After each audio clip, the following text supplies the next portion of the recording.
This is KiniNews and I'm your host Prasad, bringing you today's top stories. The fairy tale love story which saw Umno and PAS coming together under Muafakat Nasional may not have a happy ending after all. Sorry Zahid, but Hadi wants PN. PAS may have been wiped out in the Malacca state polls after choosing to contest with Bersatu instead of Umno. However, it appears PAS President Abdul Hadi Awang is keen on continuing with Bersatu under the Perikatan Nasional banner, despite the setbacks. Hadi said Muafakat Nasional was incomplete and would be made complete with PN. Hadi is seeking a grand coalition of Malay parties, which include Umno, PAS and Bersatu, a proposition which Umno rejects as it wants to see an end to its splinter party Bersatu. In a statement published on Facebook, Hadi added that PAS upholds the concept of unity in accordance with the Islamic perspective, which is the unity of Muslims and also the unity amongst diverse people, including non-Muslims. Hadi's position suggests that a similar clash, like the one witnessed between BN, PN and Harapan in Malacca, will likely repeat in the 15th general election.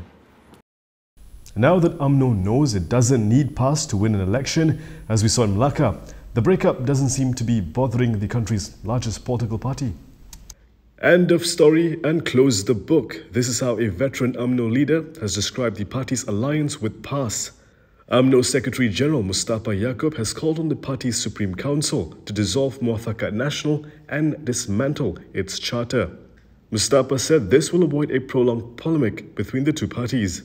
He added that both parties have made their decisions, with Umno refusing to be a part of Perikatan Nasional, while PAS has chosen PN and rejected Muafakat Nasional.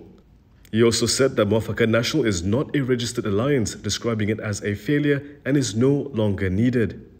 Ultimately, Mustapha said if Umno can respect PAS' decision to stick with PN, in return, PAS should also respect Umno's wish to stay out of PN. Umno may not need PAS, and they also may not need Harapan much longer.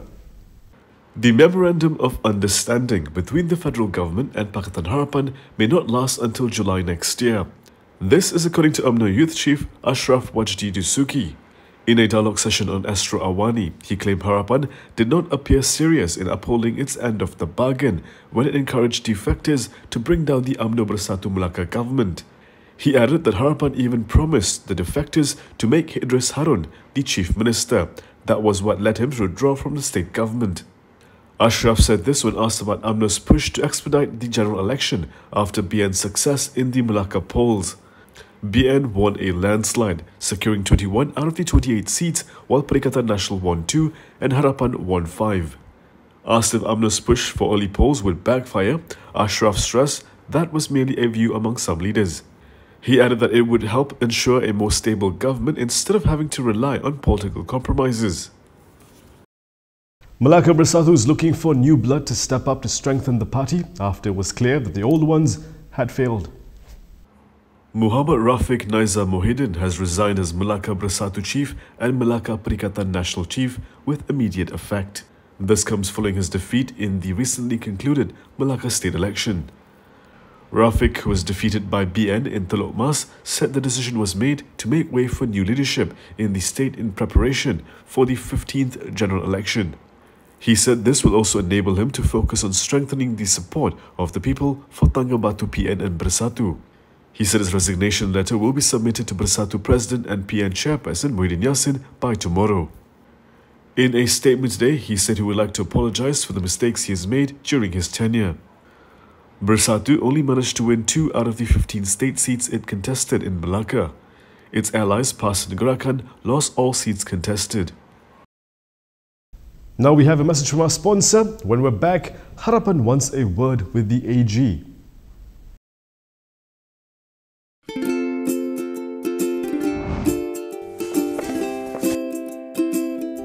Shellfish, red meat, and beer. If you love indulging in these foods, you may end up with high uric acid level in your blood.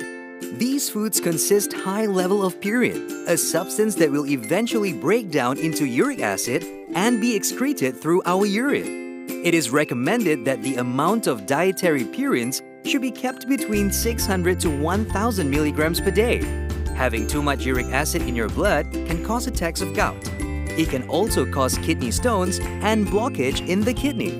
The crystallization of the excessive uric acid in your blood can be eased by reducing purine-rich food to only 100 to 150 milligrams daily, maintaining a healthy lifestyle, and consuming urinary alkalinizer like Ural. It consists of sodium bicarbonate, citric acid, and sodium citrate that increases the urinary pH and solubility of uric acid to prevent crystallization. Best of all, it's lemon-flavored and sugar-free. Ural, effective urinary alkalinizer. Neutralize your uric acid problem now.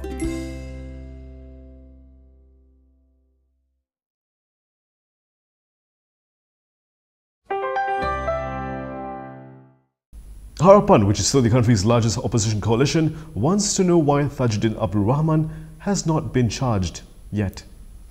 The MACC began probing Pasisala MP Tajuddin Abdul Rahman in May over alleged abuse of power during his tenure as the Prasarana chairperson. Now Pakatan Harapan is demanding an answer as to why he has not been charged for alleged abuse of power.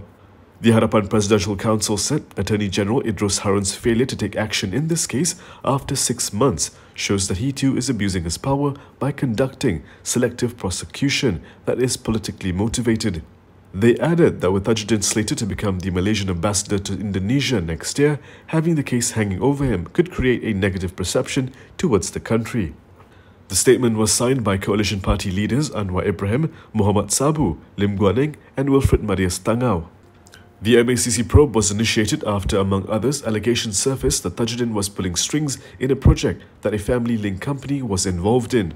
Tajuddin said the Latitude 8 project in Dangwangi, Kuala Lumpur was granted to Intan Sekitar Sendirian Berhad in 2012 through an open tender long before he became Prasarana chairperson. The company had come into the spotlight following reports that the Prasarana board was considering terminating the project by paying 80 million ringgit to Intan Sekitar.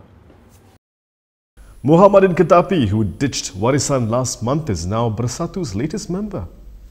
Muhammadin Ketapi, best known for his stint as Tourism and Culture Minister in the Pakatan Harapan administration, is now a member of Bersatu. Muhammadin had quit Parti Warisan Sabah in October as he wanted to focus on developing both his constituencies, Lahad Datu and Segama. Bersatu Secretary General Hamzah Zainuddin said the membership application of Muhammadin was approved and accepted at the special Bersatu Supreme Council meeting last night. The meeting was chaired by its president Muhyiddin Yassin. Hamzah said Bersatu welcomes his membership because it will further strengthen the party's position in the Sabah state government. Hamzah added that Muhammadin will provide a huge benefit to the development and welfare of the people in the parliamentary and state assembly constituencies that he represents. PAS has joined in calls for Zetti's role in the 1MDB scandal to be made public. Questions continue to mount over the involvement of Taufik Aiman, the husband of former Bank Negara Malaysia Governor Zeti Akhtar Aziz, in the 1MDB scandal. Today, PAS urged the police and MACC to divulge the findings of the 1MDB-linked investigations into 2 companies co-owned by Taufik. PAS Information Chief Khairil Nizam Khairuddin said it was a pressing matter of public interest. The company reportedly received $16.2 million of 1MDB-linked funds in 2008 and 2009, to which the Singapore authorities alerted Bank Negara of in 2015 and 2016 when Zeti was the governor. Iron Rhapsody is then alleged to have transferred the 1MDB-linked funds to Cutting Edge Industries, which is also owned by Taufik and his sons, Abdul Aziz and Alif Aiman. Former Attorney General Tommy Thomas also said the MACC was looking into Zeti and her husband. DAP appears all set for the Sarawak state election, but it's still keeping some secrets. Sarawak DAP will be contesting 26 seats in the Sarawak state election and has already unveiled the candidates for 18 of those seats. Sarawak DAP Chief Chong Jian Jian said the party did not reveal the candidates for the remaining seats because of strategic reasons. Of the unannounced 8 seats, 6 are in Kuching and 2 in Cebu. Chong said candidates for these areas would be made known after DAP's opponents show their cards and talks with Parti Sarawak Bersatu are finalised. Meanwhile, incumbent ruling coalition GPS is set to announce its candidates for all 82 state seats on December 4th. Next, we have a branded capsule brought to you by the Selangor International Business Summit. The Selangor International Business Summit SIPS 2021 returned and continued its role as one of ASEAN region's premier business summits where local and international industry players convene to explore the great potential of the ASEAN market. SIPS this year comprises 6 main events and 3 parallel events, making SIPS the biggest summit in Malaysia. Through its various conferences and exhibitions, SIBS 2021 will present growth opportunities that are available in the state, especially in Selangor's 5 core clusters.